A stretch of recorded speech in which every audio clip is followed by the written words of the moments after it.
The MX-5 RF has truly impressed us over the past 12 months.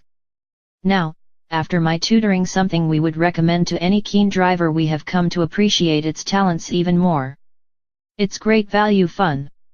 Mileage, 5,312. Economy, 41.8 mpg. Sadly, the winter marks the end of our time with the Mazda MX-5 RF. Its engaging handling has been a constant source of fun, no matter where I was going, but that got me thinking about how to enjoy it even more, by working on my own skills as a driver.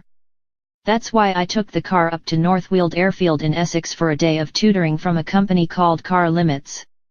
The name just about sums up what the day-long course is all about, finding the limits of your car so that you can better understand how it behaves in hard driving.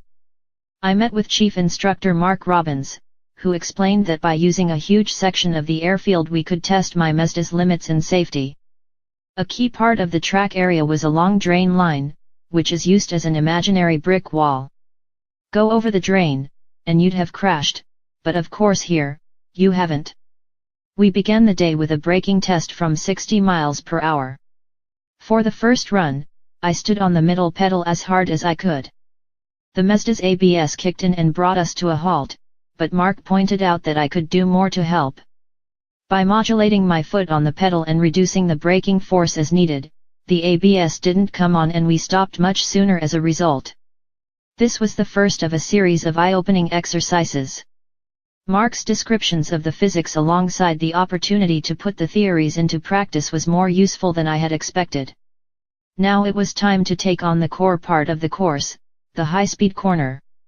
An access road leads out onto the huge section of tarmac, with the drain line running across the middle.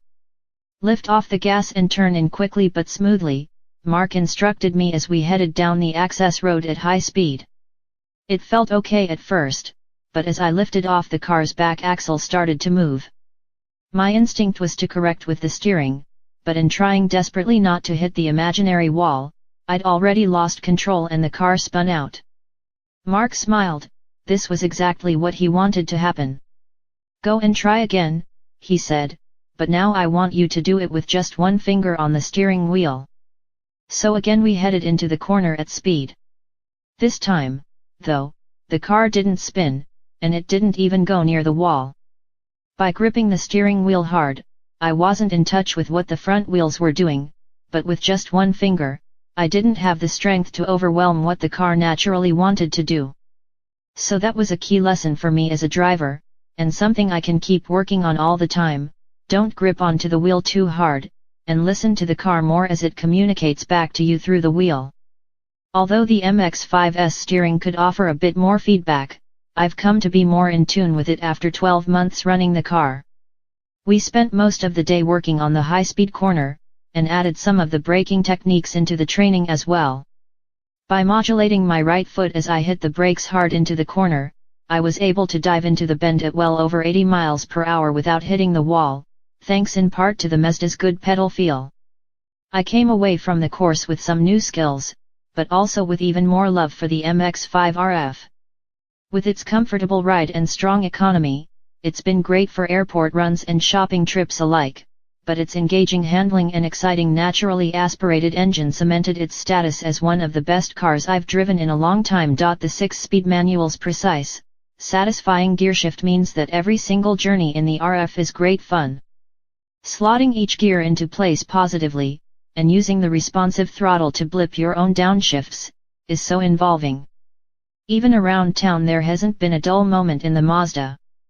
Few of the new cars that I test feature naturally aspirated engines, so the free-revving 158 bhp 2.0-liter unit in our car is a delight to use and a refreshing change for me. It's not as revvy as the 1.5-liter version, but it is a bit more powerful, and that extra grunt comes in useful in the slightly heavier RF. It's still not what most people would consider to be particularly quick for a sports car, but I think it's just right for this type of vehicle.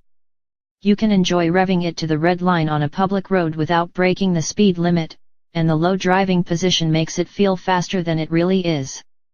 Mazda's engineers have got it right with the MX-5, as they seem to understand better than most that blistering performance isn't always required for a car to be genuinely fun to drive on the road. The bits that they get right might not be at the top of the list in most marketing board meetings, but Mazda knows these points improve the car immeasurably for the customer. That matters.